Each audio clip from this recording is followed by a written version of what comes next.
Shalom bien-aimés dans le Seigneur, shalom à vous tous qui êtes en train de nous suivre sur une heure d'adoration avec Jésus. Bienvenue, nous prions à ce que le roi des cieux vous bénisse et vous fasse du bien en ces temps derniers de la fin. Bien-aimés, aujourd'hui nous allons méditer sur une écriture assez longue parce que d'habitude nous avons toujours parlé d'un seul verset, mais aujourd'hui j'aimerais que nous puissions méditer ensemble Matthieu 25, du verset 1er au verset 13e. La parole de Dieu déclare ce qui suit. Alors, le royaume des cieux sera semblable à 10 vierges qui prirent leurs lampes pour aller à la rencontre de l'époux. Donc, le royaume des cieux sera semblable à ces vierges. La Bible les nomme ici, elles sont 10, qui prirent leurs lampes et allèrent à la rencontre de l'époux. Bien-aimés dans le Seigneur, les vierges ici ressemblent à l'église locale, à l'assemblée locale. Nous avons déjà parlé de ce sujet dans nos vidéos précédentes. Vous avez tout juste besoin de cliquer ou de vous abonner sur notre chaîne pour visionner la vidéo où nous avons parlé de l'église. Donc les 10 vierges sont les membres de l'église. Et les royaumes des cieux qui est aussi mentionné dans le verset 1, donc le deuxième élément, les royaumes des cieux. Ici, nous nous retrouvons au 5e royaume que le prophète Daniel a vu, et le prophète Daniel déclare que le 5e royaume ressemblait à une pierre. Après avoir vu la statue du roi Nabuchodonosor, le 5e royaume qui allait détruire la statue était une pierre. Venait de nulle part et avait frappé la statue, avait brisé la statue du roi Nabuchodonosor. Bien-aimés, le royaume des cieux, c'est cela. Ici, on nous démontre comment est-ce que le royaume des cieux aura la primauté, aura la prééminence sur tous les autres royaumes de la terre. Et ici, l'image de ces royaumes qui nous est donnée ici, ça veut tout simplement dire que les élus que nous sommes, les élus de Dieu que nous sommes, nous entrerons tous dans les royaumes des cieux, donc les véritables élus de Dieu. Donc nous nous retrouvons donc avec des éléments. Le premier élément, c'est l'église locale ou nos assemblées. Le deuxième élément, c'est les royaumes des cieux.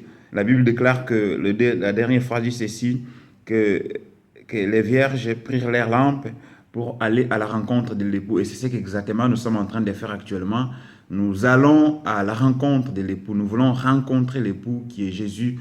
Nous voulons rencontrer l'époux qui est notre Seigneur des gloires, notre Sauveur. Et c'est même le souhait de tout le monde. La volonté de tout le monde, c'est de pouvoir rencontrer un jour l'époux, les voir tel qu'il est. Le verset 2 dit ceci, « 5 d'entre elles étaient folles et 5 sages. » 5 d'entre elles étaient folles et 5 sages. Et au verset 2, on commence maintenant, bien-aimés dans le Seigneur, à donner la démarcation, la distinction qu'il y a entre les chrétiens ou l'assemblée des dieux. Parmi les chrétiens, l'on trouve des impudiques, l'on trouve des prostituées, l'on trouve des occultistes, l'on trouve des magiciens, l'on trouve des francs-maçons, l'on trouve des rosicruciens. Mais parmi, bien entendu, des chrétiens, parce que là où il y a du faux, ça veut dire le faux provient du vrai. Il y a aussi des bons chrétiens, il y a des circoncis, il y a des gens qui craignent le Seigneur, il y a des gens qui honorent le Seigneur, il y a des gens qui pratiquent la loi de Dieu dans sa globalité, pas en moitié. Donc, l'on se retrouve maintenant dans l'assemblée des saints ou dans l'assemblée locale avec deux types de chrétiens.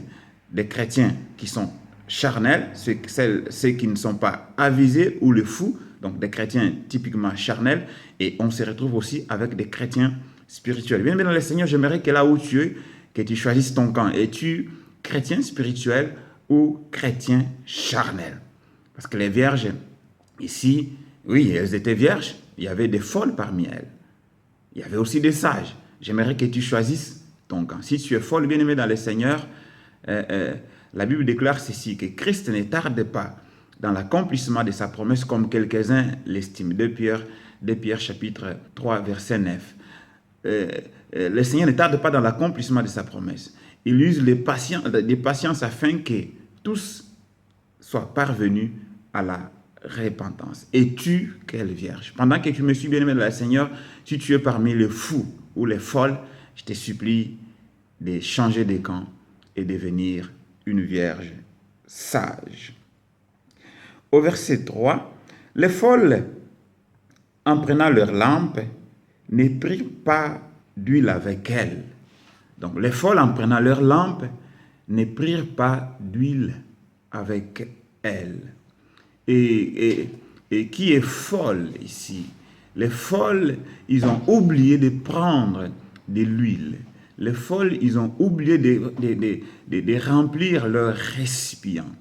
Et Paul, l'apôtre du Seigneur, est en train de dire que nous sommes les temples du Saint-Esprit. Nous sommes l'édifice du Seigneur. Et quelque part encore, l'on est en train de dire dans la Bible que nous sommes les vases d'honneur, bien-aimés dans le Seigneur. C'est le Saint-Esprit. C'est même l'image de l'huile qui est donnée dans ces versets. C'est le Saint-Esprit. Un chrétien qui n'a pas le Saint-Esprit, c'est un chrétien, comme je viens de le dire, charnel. C'est un chrétien qui, lorsque l'époux viendra, ce chrétien sera oublié, ce chrétien sera omis. Et le chrétien qui a le Saint-Esprit, bien-aimé, c'est bien lui qui ira à la rencontre de l'époux. Regarde-toi, bien-aimé, dans le Seigneur, si tu as l'huile, si tu as le Saint-Esprit. Et le Saint-Esprit n'est que conséquence d'une vie consacrée au Seigneur. Le Saint-Esprit n'est que conséquence d'une vie de sanctification, d'une vie de purification, d'une vie bien-aimée dans le Seigneur qui abandonne le monde et qui embrasse la vie éternelle. Car Romains 12, verset 2 nous dit « Ne vous conformez pas au siècle présent, bien-aimés dans le Seigneur. » Voilà quelqu'un qui a le Saint-Esprit de Dieu. En tant que vase du Seigneur, il faut que tu aies le Saint-Esprit pour que tu ailles à la rencontre de l'époux. Sinon, ce moment-là viendra et tu seras laissé. Car ici, c'est Christ lui-même qui s'annonce. C'est Christ lui-même qui annonce son retour pour prendre les élus, pour prendre l'Église. Car actuellement, bien-aimés dans le Seigneur, nous sommes tous fiancés à un seul. Comme c'est Paul qui nous dit cette portion de l'Écriture, qui nous a fiancés à un seul et où qu'il exerce pour nous une passion jalouse, tout simplement parce qu'il nous a fiancés à un seul époux qui est Jésus-Christ. Maintenant que nous sommes fiancés, nous n'attendons que le moment des noces pour aller faire le banquet avec le Seigneur des gloires. N'oublie pas de prendre ton huile qui est le Saint-Esprit et toujours la plénitude du Saint-Esprit et que ton vase puisse déborder. Et la Bible continue au verset 4, mais les sages prirent avec leurs lampes de l'huile dans des vases. Oui, en tant que vase, en tant que sage, il y a aussi des sages parmi nous. Je nous exhorte de prendre l'huile. N'oublions pas, bien-aimés dans le Seigneur, de conserver toujours l'intimité avec le Seigneur. N'oublions pas, bien-aimés dans le Seigneur, de conserver toujours le Saint-Esprit qui est en nous, que nous avons reçu les jours de notre baptême. Luttons à ce que le Saint-Esprit soit en permanence en nous, car l'Église que l'époux viendra enlever, ce sera une Église qui a le Saint-Esprit. D'ailleurs, c'est le Saint-Esprit qui retarde même les événements douloureux qui viendront, parce qu'après l'enlèvement de l'Église, ce sera les noces, tout juste après les noces, après l'enlèvement, bien aimé, c'est la 70e semaine de Daniel, et là, la grande tribulation commence pendant une période de 1200 jours ou 3 ans et demi. Et c'est le Saint-Esprit qui retient tous ces événements. Accepte, bien aimé, d'être toujours rempli du Saint-Esprit de Dieu. Et la Bible déclare ici, au verset 5 encore, « Comme l'époux tardait, toutes s'assoupirent et s'endormirent.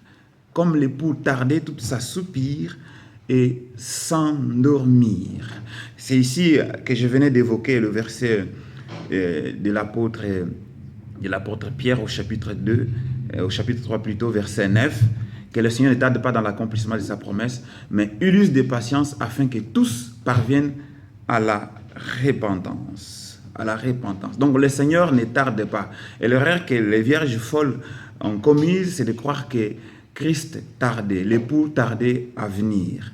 C'est l'erreur qu'ils ont commis et elles se sont assoupies et elles ont oublié de prendre avec elles l'huile des réserves. Et ça me démontre, bien aimé, l'image des chrétiens actuels, des chrétiens distraits, des chrétiens qui sont tombés dans l'apostasie, des chrétiens qui sont tombés dans la négligence, dans un sommeil spirituel. Bien aimé dans le Seigneur, là où tu me suis, je t'exhorte de te réveiller et de prendre avec toi de l'huile, de prendre avec toi de l'huile des réserves, qui est le Saint-Esprit.